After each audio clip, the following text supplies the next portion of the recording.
នៅបទលើកនេះខ្ញុំចង់យកពីចំណេះដឹងហិរញ្ញវត្ថុសាមញ្ញយកមកចែកម្លែកវាសាមញ្ញទេប៉ុន្តែបើសិនជាយើងអត់យល់វិញយើងអាចធ្វើការសម្រេចចិត្តខុសឥឡូវខ្ញុំឧទាហរណ៍ករណីទី1តកតងនឹងការធ្វើអាជីវកម្មជាទូទៅការធ្វើអាជីវកម្មគឺត្រូវការដើមទុនលុយគឺជាការពិតបើយើងអត់លុយគឺពិបាកធ្វើមែនអានឹងជាការពិតគេថាមានកំណត់ធ្វើអាជីវកម្មបានអានឹងអញនិយាយបានថាវាជាករណីកម្រឬក៏អាចថាជាទ្រឹស្ដីតែការពិតជាក់ស្ដែងគឺវាអត់អញ្ចឹងទេប៉ុន្តែខ្ញុំចង់និយាយប្រាប់ថាការធ្វើអាជីវកម្មការខ្ចីលុយគេខ្ចីពីធនាគារក៏ដោយខ្ចីពីណាក៏ដោយយកមកធ្វើអាជីវកម្មវាមិនមែនជាជំរើសដែលត្រឹមត្រូវទេតែប្រសិនបើយើងចង់ខ្ចីវិញតើខ្ចីក្នុងលក្ខណៈគឺខ្ចីក្នុងលក្ខណៈពង្រីកអាជីវកម្មមិនមែនខ្ចីក្នុងការបង្កើតអាជីវកម្មទេជាត្រូវដឹងថាការបង្កើតអាជីវកម្មមួយវាមានហានិភ័យខ្ពស់ហើយវាត្រូវការពេលវេលាទៀតយើងគិតល្អតែពេលយើងធ្វើវាមិនផុតថាអញ្ចឹងដូចយើងគិតទេអញ្ចឹងវាអាចមានពេលវាថាវាអត់ដូចចិត្តវាអាចខាតវាអាចអីចឹងទៅជួនកាលយើងទ្រទ្រង់អត់បានអីហូចធម្មតាលុយតែខ្ចីគេគឺលុយមានការប្រាក់ចំណែកយើងទៅធ្វើការរកស៊ីហ្នឹងពេលខ្លះវាអត់ចំណេញទេហើយទៅយើងត្រូវបោះបង់ការងារដែលមានចំណូលហ្នឹងយើងបាត់បង់ចំណូលម្សាហើយយើងយកពេលវេលាមករកស៊ីអីហ្នឹងបង្កើតអាជីវកម្មហ្នឹងវាអត់ចំណេញម្សាទៀតអញ្ចឹងវាពីរតង់ហូចជាមួយនឹងការប្រាក់ដែលយើងត្រូវចំណាយដែលយើងខ្ចីលុយគេទៀតអញ្ចឹងមិនបានប្រហែលលុយនឹងវាអស់អញ្ចឹងពេលហ្នឹងយើងអាចអត់មានលុយសងគេអញ្ចឹងយើងធ្លាក់ខ្លួនទៅក្នុងបំណុលអញ្ចឹងការខ្ចីលុយគេមកបង្កើតអាជីវកម្មមិនមែនជាជំរើសល្អទេខ្ញុំមិនថាខុសទាំងស្រុងណាkalauអ្នកខ្លះគាត់ច្បាស់គាត់ប្រកាសគាត់អីរួចហើយយើងអត់និយាយព្រោះគាត់មានបទពិសោធន៍លើនឹងច្បាស់ហើយតែបើសិនជាទូទៅហ្មងអត់ល្អទេតែបើបរិទ្ធមានន័យថាអាជីវកម្មយើងដើររួចហើយយើងខ្វះទុនអញ្ចឹងចាក់ទៅទុនបន្ថែមបរិទ្ធទៅនឹងបង្កើនប្រាក់ចំណេញអញ្ចឹងយើងអាចយកចំណេញហ្នឹងយកទៅបង់ការប្រាក់ដែលយើងខ្ចីគេបាននឹងជំហានទី1ជំហានទី2ដែលខ្ញុំចង់និយាយដែរគឺតាក់ទងទៅនឹងការទិញសម្ភារៈការទិញសម្ភារៈជាទូទៅអ្នកណាក៏ចង់បានតែសម្ភារៈល្អប្រើតែយើងត្រូវដឹងថាតើធនធានយើងមានប៉ុណ្ណាយើងកុំទិញសម្ភារៈដែលប្រើប្រាស់នោះឲ្យលើសពីសមត្ថភាពរបស់យើងព្រោះការខ្ចីបុលអ្នកដទៃយកមកទិញឲ្យលើសសមត្ថភាពរបស់យើងហ្នឹងអាហ្នឹងវាធ្វើឲ្យយើងជាប់នៅក្នុងបំណុលហើយធម្មតាការខ្ចីលុយគេដើម្បីយកមកទិញសម្ភារៈទំនើបហ្នឹងគឺអត្រាការប្រាក់ខ្ពស់អត់មានទាបទេគឺដឹងតែខ្ពស់ហើយខ្ចីយកមកទិញឡានទិញម៉ូតូទិញទូរស័ព្ទទិញស្អីក៏ដោយនិយាយសម្ភារៈហ្នឹងគឺសុទ្ធតែខ្ពស់រួចកាលណាតែយើងអត់មានលុយទិញមានន័យថារបស់ហ្នឹងវាលើសមៀតយើងហើយអញ្ចឹងយល់អគួរកុំខ្ចីគេយកមកទិញអីប៉ុន្តែក្នុងលក្ខខណ្ឌមួយបើសិនជាយើងជាអ្នករកស៊ីដូចថា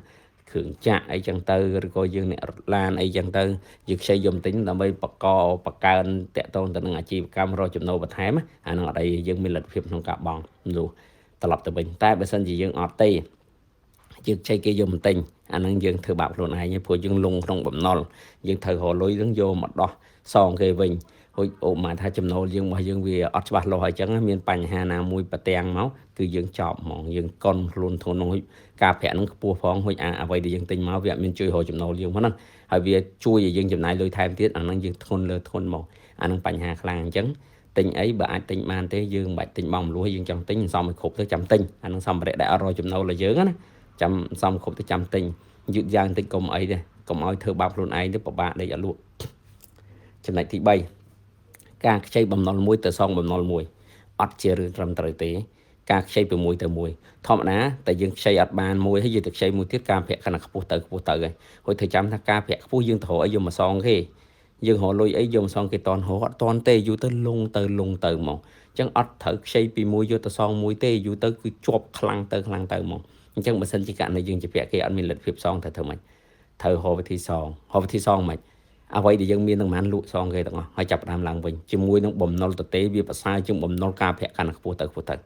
ៅហើយបើក្នុងលក្ខខណ្ឌមួយថាបើខ្ចីអត់យកការទេយកមិនសងអូខេអានឹងបានយើងអាចដោះបានតែបើសិនជាខ្ចីការធំទៅឡើងពី 5% ឡើង10ទៅ5អីខ្ញុំនិយាយក្នុងមួយខែណាដំបូងការប្រាក់ដល់ 1% ឯងដល់ពេល credit យើង low ការប្រាក់ឡើង1ជាងឡើង2ឡើង3ឡើង5យូរឡើង10មានអ្នកខ្លះខ្ចីរហូតដល់ការប្រាក់ 20% ក្នុងមួយខែអញ្ចឹងវាខ្ពស់ទៅណាចឹងយើងរកលុយយកមកសងគេមិនតាន់ដោយសារតែយើងរកលុយអត់បានហ្នឹងយើងត្រូវខ្ចីហើយដល់ពេលយើងខ្ចីបន្ថែមវិញដល់ពេលបំណុលកាន់តែកើនហើយអត្រាការប្រាក់កាន់តែខ្ពស់អញ្ចឹងលទ្ធភាពសងរបស់យើងមិនកាន់តែទូចទៅអញ្ចឹងយើងរំពឹងអីក្នុងការរកសងគេប្រកាសជាកុនហ្នឹងអញ្ចឹងដោះអត់រួចទេអញ្ចឹងកុំឲ្យរឿងនឹងធំតាន់ណាព្យាយាមកាត់បំណុលនឹងចេញមកកាត់ហ្នឹងមានន័យថាតាំងពីអត្រាមួយដែលយើងគិតថាយើងអត់អាចរកសមត្ថភាពរកសងមានអីដែលយើងលក់បានលក់សងគេទៅមិនបាច់ຕົកទេឡានម៉ូតូអីដែលរបស់ក្រៅខ្លួនអស់ហ្នឹងលក់សងទៅដីក៏ដោយផ្ទះក៏ដោយក៏ត្រូវលក់សងគេអស់សិនកាលណាលក់សងគេអស់ យើងអត់មានបំណុលយើងខ្លួនទៅទេក៏យើងធូរដែរយើងគេងលក់ស្រួលបញ្ញាភ្លឺស្វាងអញ្ចឹងយើងអាចងាយក្នុងការចាប់តាមឡើងវិញតែនៅពេលដែលបំណុលយើងកាន់តែច្រើនហ្នឹងទោះបីទ្រព្យយើងមានក្នុងដៃយើងមានអសរឡានទំនើបយើងមានអសរម៉ូតូទំនើបយើងអសរទូរស័ព្ទល្អយើងមានអសរផ្ទះតែបំណុលយើងជាមួយនឹងអត្រាការប្រាក់ខ្ពស់វានឹងស៊ីយើងហ្មងយូរទៅយើងលក់អស់ហើយអត់សល់ហើយមិនស្រួលអាចនៅជាពាក់ទៀតលក់អស់ហើយនៅតែសងអត់គ្រប់ទេព្រោះអត្រាការប្រាក់ទាំងអស់ហ្នឹងឡើងធំទៅអត់ឈប់ហ្នឹងអញ្ចឹងលក់ហើយមិនស្រួលអាចសងគេអត់រួចទៀតព្រោះការចងការខាងក្រៅវាអត់ដូចចងការជាមួយនឹងធនាគារទេធនាគារតែយើងអត់មានលទ្ធភាពសងគេស្នើយើងលក់ឡាយឡុងដើម្បីយកលុយសងគេរួចសងគេអត់រឹបអូសឲ្យយើងទេគេយកតែចំនួនបរិមាណលុយដែលយើងជាពាក់គេទេតែបើខាងក្រៅអត់ទេតែគេរឹបអូសគឺយកហ្មងបង្ខំឲ្យយើងគឺយកទាំងអស់របស់យើងហ្មងអាហ្នឹងវាជាបញ្ហាខុសគ្នាអញ្ចឹងណាអញ្ចឹងយើងបើអាចទៅយើងលក់អស់ទៅសងគេអស់ទៅកុំឲ្យជាប់បំណុលអញ្ចឹងទៅហើយចាប់ដើមឡើងវិញវាប្រសើរជាងព្រោះកាលណាបំណុលគេទាមុខទាក្រួយច្រើន stress គិតអីក៏អត់ចាញ់ដែរគឺពិបាកបាទអញ្ចឹងខ្ញុំចង់លើកយកចំណុចខ្លីៗប៉ុណ្ណឹងគ្រាន់តែជាកំណត់បន្ថែមហើយមួយទៀតចង់បញ្ជាក់បន្ថែមដែរគឺតកតងបំណុលវាអត់រឿងជារឿងល្អទេគ្រូខាងហិរញ្ញវត្ថុ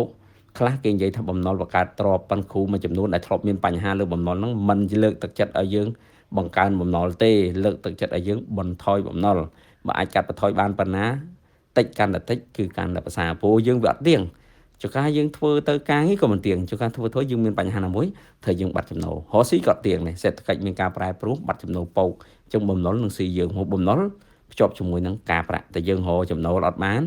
ហើយទៅការប្រាក់ចេះឡើងយូរលេបយើងយកហ្មងអញ្ចឹងកន្លែងហិរញ្ញវត្ថុកន្លែងហ្នឹងក៏យើងមានការប្រយ័ត្នចាយដែរអញ្ចឹងត្រូវតែប្រយ័ត្នព្រោះកាលណាបំណុលកាន់តែច្រើនគេញអត់លក់ទេ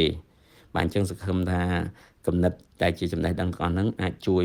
ដាស់តឿនបន្ថែមទៅលើបងប្អូនអរគ្នាកុំឲ្យលងខ្លួនជាមួយនឹងរឿងហិរញ្ញវត្ថុបាទសូមអរគុណ